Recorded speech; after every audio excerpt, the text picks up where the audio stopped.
What's up guys, I'm Stiff. So in the past I used to play a lot of Quarantine Regen, which is a zombie game, and over the years I must say there hasn't been any games like it since. But I want to show you guys other games that has some similarities to it. And for the most part, what I looked for in these games is the ability to juke people. You know, like when basketball players do crossovers and trip people up, but in a video game. So I found a couple of games that has juking in it, because I know some of you guys really liked Quarantine in the past and now might be looking for something else similar to play. But before getting into the video, I'd appreciate it if you consider subscribing because it helps out with the channel, blah blah blah, YouTube algorithm, you know the deal. Enjoy the video. So the first game we'll jump into is Dead by Daylight. I'm starting off with this game because it's probably the most popular and active game that involves juking. And in this game, there's one killer and 4 survivors. If we're comparing it to Quarantine, think of the killer as being the zombie and survivors being the human. So the survivors are supposed to fix the generators throughout the map to escape the killer, but there's many players that plays the game just to juke the killer. And to juke the killer, what you have to do is loop around the killer and make them miss their swing. And as simple as that sounds, there's a bit of a learning curve just to learn the movement of the game, since it's pretty restrictive in comparison to combat arms. And what I mean by that is you can't jump in this game, which means there isn't much vertical movement. So you can't jump on boxes or any other objects throughout the map like you can in combat arms. So if you're going to get this game, I think it's like $30 right now. Just keep in mind there will be a learning curve, but don't let it discourage you from trying to juke the killer. And if you're interested in learning how to juke in Dead by Daylight, there's plenty of tutorials out there to help you out. So moving on to the next game is Crossfire, and it's probably as close as you're gonna get to Combat Arms Quarantine mode. It's an infection game where a couple people starts out as zombie and infects the humans. And there's a couple of infection modes in this game, but the most interesting one is called HMX, which stands for Hero Mode X. This game mode is interesting because it's basically a reversal of Knife Till Last 4 from Quarantine. So around the beginning, everybody camps with their guns to kill the zombies, and then as people get infected, the humans begins to deal more and more damage to the zombies. And when you're one of the last humans alive, you get a knife that can one-hit zombies, which allows you to frag out and even allow you to kill the whole lobby. But for juking, to be able to run on this game, you'd have to have a bit of map knowledge. Just because of how the movement works in this game, there's a lot of jumps where you have to go backwards in order to have smoother movement, or even fling your mouse in a certain direction to maximize your jump distance. But by getting the movement and map knowledge down, you'd have a pretty big advantage over the people that don't know how to do certain jumps because they won't be able to keep up with you. And if you do decide to download this game and want to get better at the movement aspect, then the perfect place you can do that is parkour maps, where you can practice jumps and test all kind of movement in the game. But I should mention, this game does seem a bit pay to win as well. Some people have items that makes it so you have to hit them twice in order to infect them, and a lot of them have miniguns that just shred zombie HP like no other guns, and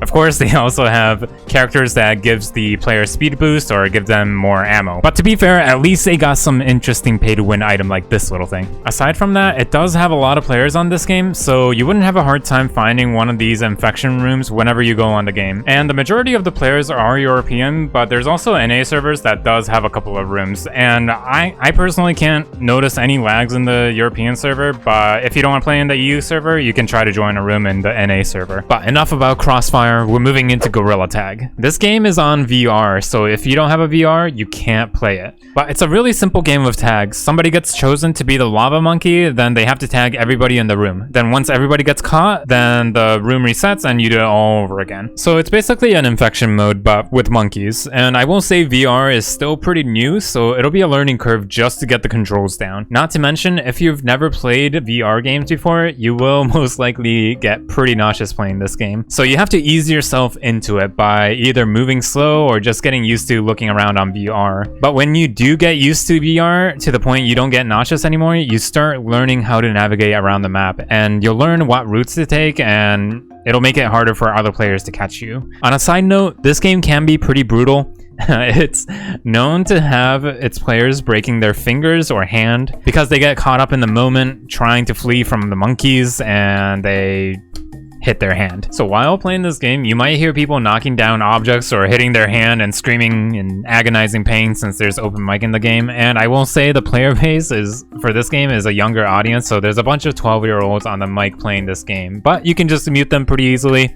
Either that or just host a room with your friends, but it can still be a fun experience where you learn a whole new way of juking people in a VR game. And speaking of a game with younger audience, next up is Murder Mystery 2 on Roblox. I didn't know this, but apparently this game has pretty decent amount of players on it, and even has people making juking videos on YouTube. But anyways, one person gets randomly selected to be the killer who's trying to kill the whole lobby, and another person gets selected to be sheriff who tries to take down the killer, and everyone else is innocent who is just trying to stay away from the killer. So you can do a couple of jukes on the killer by jumping on their head or jumping over them around corners, but it can be pretty difficult at times since the killer's knife has a pretty big horizontal hitbox. And like in any other games, you might see a little bit of a learning curve, such as learning the range of the killer's knife or becoming more familiar with maps. But after that, the game is pretty straightforward in what you can and can't do. And you won't have a hard time joining up a game since the game is pretty active. So it can be a nice game to hop on for a quick game whenever you're bored. And I know Roblox might not seem too appealing to an older audience, but the movement in the game is pretty solid. So it's in third person, but everything feels smooth and jumping on objects doesn't feel glitchy like it does in Combat Arms. So I'd recommend it whenever you're bored. And I'm not done yet. Another one you can play is on Minecraft. The server you join is called Mineclub. You just type in play.mineclub.com in the IP and then you can be playing the game. On the server, it has a couple of mini games on it, but we're mostly interested in the game mode called Parkour Tag. In the game mode, you get spawned on a map and you're either the chaser or the runner. Pretty straightforward game, but you'd have to be pretty familiar with Minecraft movement to be able to run smoothly without falling much. And apparently there's a competitive scene called Minecraft Championship where people play these mini games and make a tournament and have the winner take the prize. But in the tournament, it does include other game modes, not just Parkour Tag.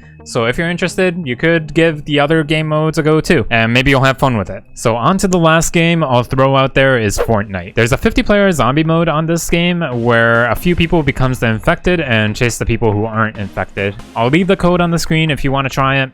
But the jukes are pretty easy to do on this game because zombies have to hit you a couple of times before you turn into a zombie. Not to mention you can pick up heal items and other items throughout the map that'll help you survive. And I will say though, this creative map is active sometimes, but not all the time. But I'm still mentioning it because it can still be a fun experience when there's many people chasing you. And a lot of the jukes you can do in this game mode is having map knowledge. So if you know how to navigate through the map quickly, it puts you ahead of everyone else by a lot. So if you want a game where you can get easy runs, this would be the game. And there you have it, games you could be playing right now that are similar to Quarantine Regen. And these games won't be exactly like Quarantine, so it's best to go into them with an open mind. I will say my first reaction when playing some of these games was that I couldn't play it like how I did in Quarantine. The movement is different, and there's different techniques you have to learn in order to juke other players. But I realized that's the whole point of playing a different game. It's going to have different movement that you're gonna have to get used to. So if you're into freerunning, you have to play it for a bit before you can actually start juking people in any of these games. Just as an example, remember back when you started juking on Combat Arms? It probably took some time to learn the skill you developed on the game. Whether it be learning what jumps you can do around the map or learning how to get into zombies' head and predict where they'll swing. So I encourage you guys to keep that in mind if you do decide to play any of the games that I mentioned. I personally still enjoy Combat Arms Quarantine mode the most out of all these games. I know I'm pretty biased, but it still doesn't stop me from trying out different juking games. And I find it interesting that there's games similar to Quarantine with different communities for each individual game. So I'm hoping to bring more attention to juking games to let people know that similar games do exist, because it's so rare to come across juking games. I think each game has its own uniqueness to it, so let me know in the comments if you know of any similar games where there's juking involved. So I hope this video helped you look for similar games to Quarantine that you can try out whenever you feel like it.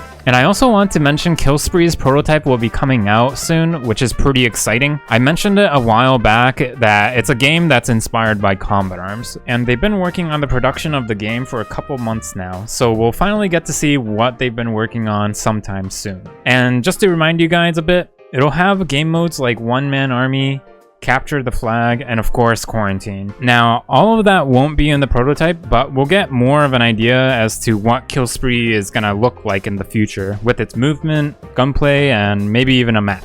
And I'll be making a video on that as soon as it comes out, so if you haven't already, hit the subscribe button. That way you can keep an eye out on what Kill Spree looks like and what I think of the game so far in the prototype. But I appreciate you guys making it to the end of the video. You should check out my new video on freerunning because I think there's a pretty good chance you might be interested in it, since it's where I talk about how tagging games should be a gaming genre and why it will be in the future. So check it out if you're interested. But with that said, thank you guys for watching. Peace.